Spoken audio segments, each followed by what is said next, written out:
We said Happy New Year, Peter. Well, Happy New Year to you guys, too. It's a heck of a new year. And, things couldn't look better for the Niners to me. I mean, think about it. You got two guys on your team, and probably there are 9, but the two ones that I think of are Christian McCaffrey and Trent Williams, probably McCaffrey more. But these guys are now going to get 20 days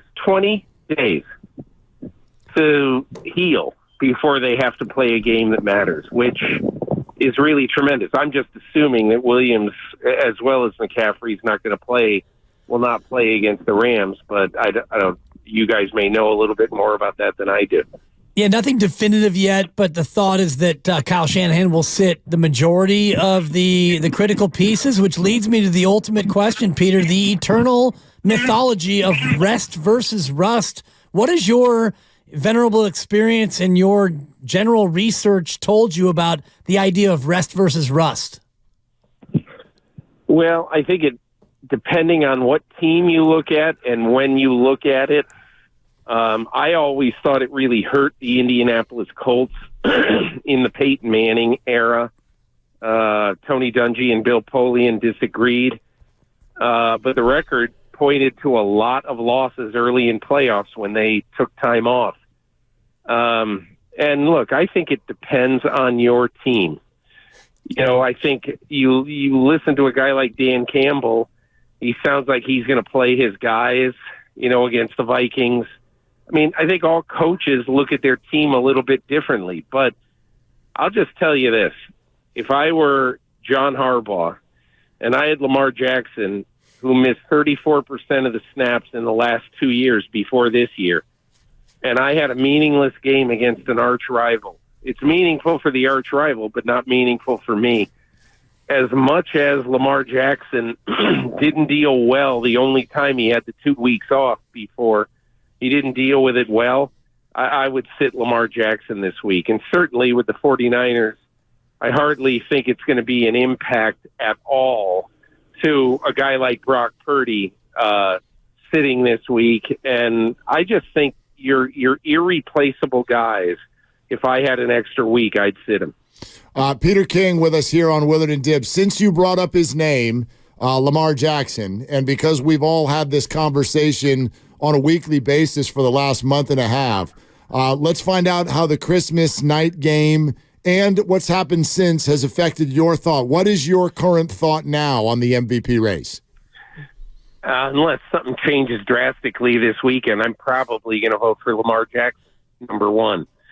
I think the fact that over their 2 most important games of the year down the stretch of this season, one to beat the best team in football handily and the other to beat the team you're fighting for home field, to complete 73% of the passes and to have 7 touchdowns and no interceptions, and to incorporate a lot of new receivers while you're doing that at the same time. I mean, think about it.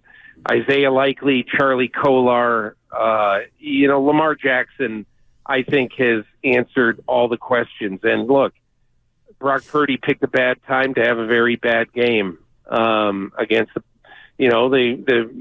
there are 2 teams that right now I would say are Baltimore's a little bit better now because obviously they faced them and they beat them. But these are the 2 best teams in football, and Lamar Jackson outplayed Purdy a lot in that game, so I think that counts.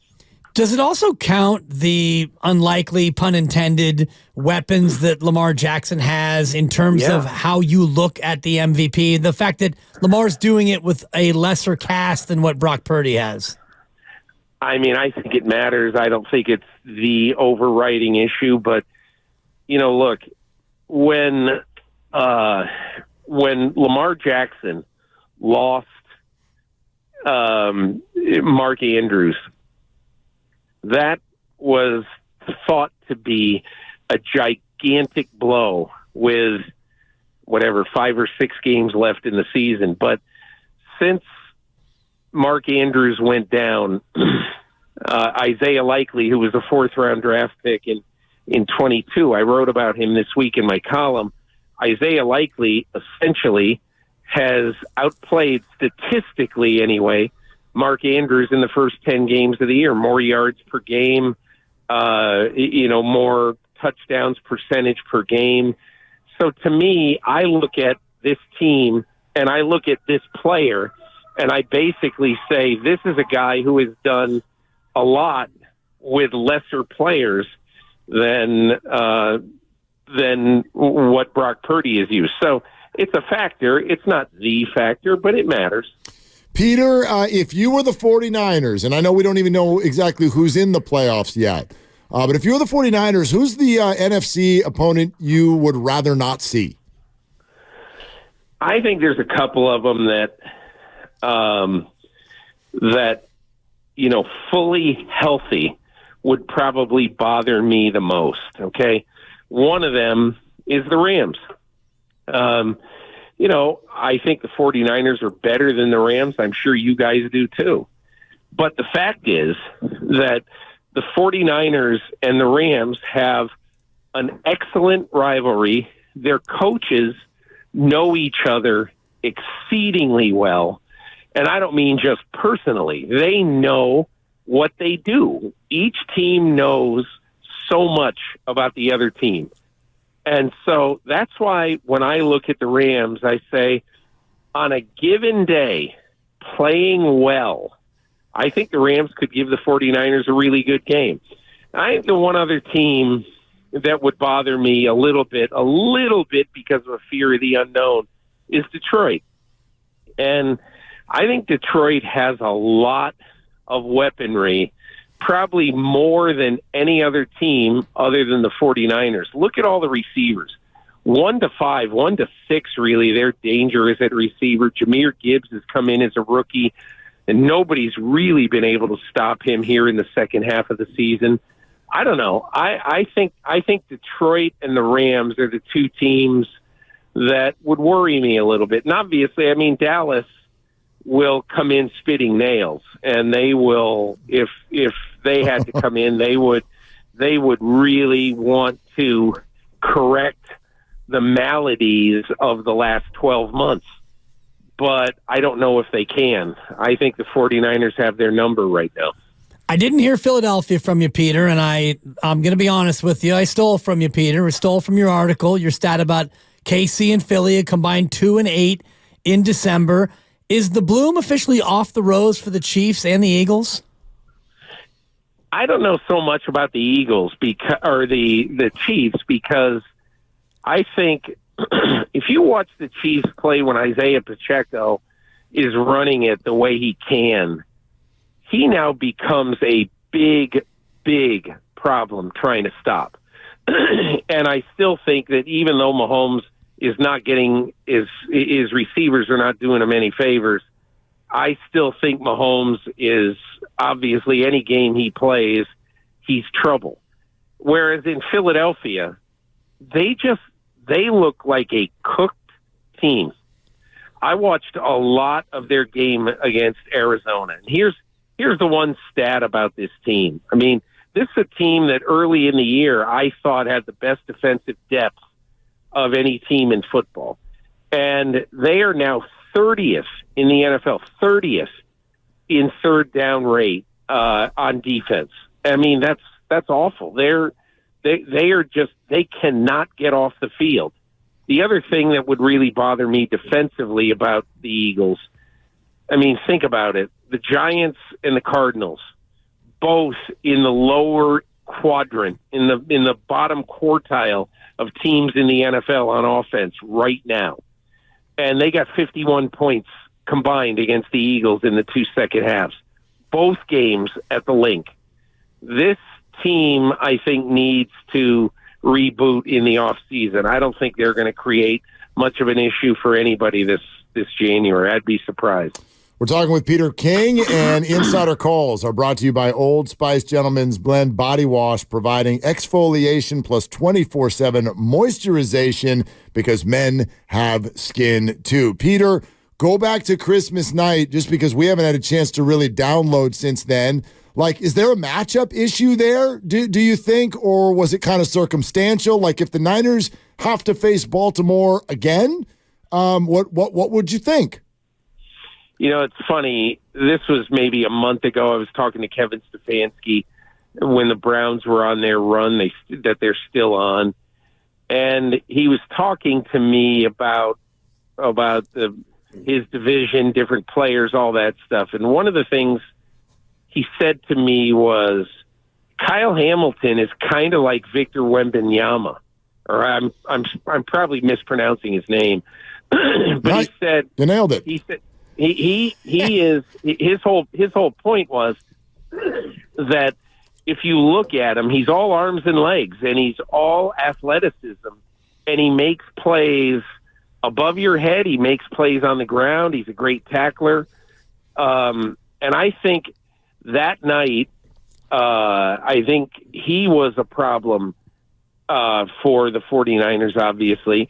And look, I'm never a very big proponent of looking at a team like, for instance, the Niners in this case, and looking at a team when that team plays a lousy game. And also, I'm not a big proponent of fluky turnovers. Like two of those interceptions were kind of fluky. They just were 2 of the 4 interceptions. But again, it was not a good game for Brock Purdy. And when he had to make a play to try to come back, he couldn't do it. So the matchup issues for me, okay, they are all about the linebackers, Roquan Smith, Patrick Queen, and about the safeties. I think their corners are good. They're a little banged up right now. But I think the problems, I would say, are the physical sideline to sideline linebackers, sort of like Warner and Greenlaw, and a safety who I think is on the verge of big stardom in Kyle Hamilton.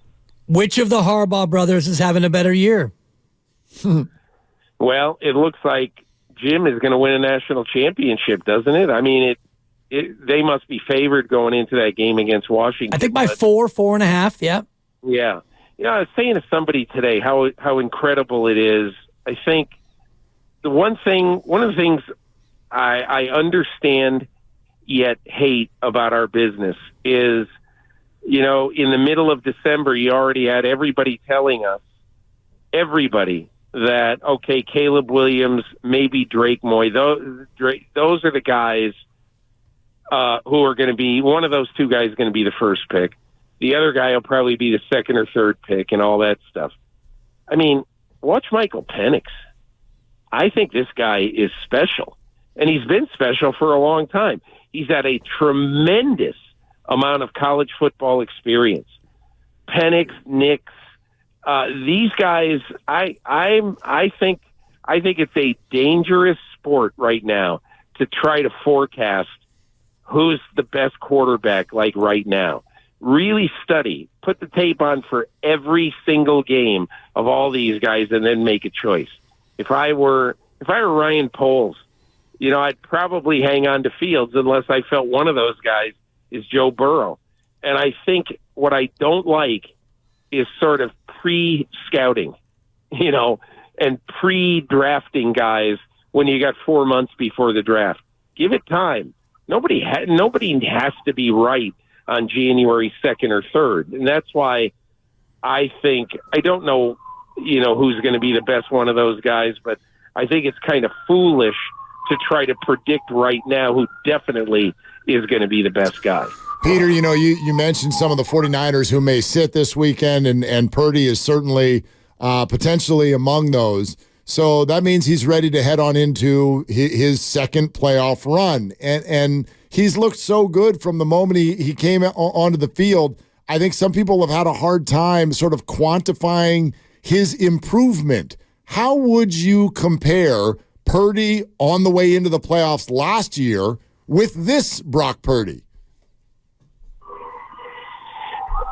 The one thing I think he does significantly better right now is layering his throws, is throwing over the first line of defense and making the throw almost perfect. And that's the one thing that I think he's really improved a lot. I mean, Kyle Shanahan would certainly be able to answer that question a lot better than I would. But just from watching the games, I think some of the throws he's made, 6 inches above fingertips of other guys, of defenders, in my opinion, that has been his biggest improvement. Looking at the offense in totality, with 20 days off, as you were mentioning, do you see any defense in the NFC that could be a matchup problem for what the 49ers can do with Kittle and Ayuk and Debo and McCaffrey? I don't see one unless let me go back to Dallas for a second. I think Dallas has the ability with the pass rush that it has to make life uncomfortable for Brock Purdy. But the last time they played, they didn't. And that was a healthy team that came into Santa Clara. So if they play now, it'll be 3 games in Santa Clara in 52 weeks or 53 weeks.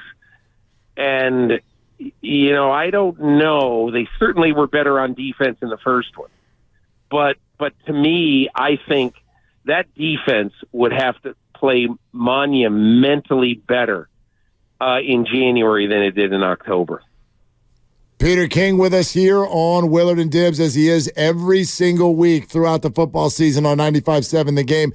Peter, we're so deep in the 49er weeds, but I definitely want to ask you about last Saturday night. What is your perspective on what went down in Dallas and how the league handled that finish with the officials?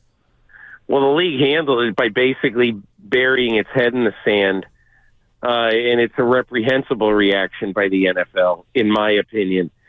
Week 17 is a week where there are all these games that people care about and they're talking about. I just recorded my podcast today with my partner Miles Simmons at NBC, and we probably spent 12 minutes of a 58-minute podcast talking about an officiating thing that happened 3 days ago. It's just, and the NFL just sits there, and you know what they count on? The NFL counts on the next big, bright, shiny object, the next big thing to take our attention off this.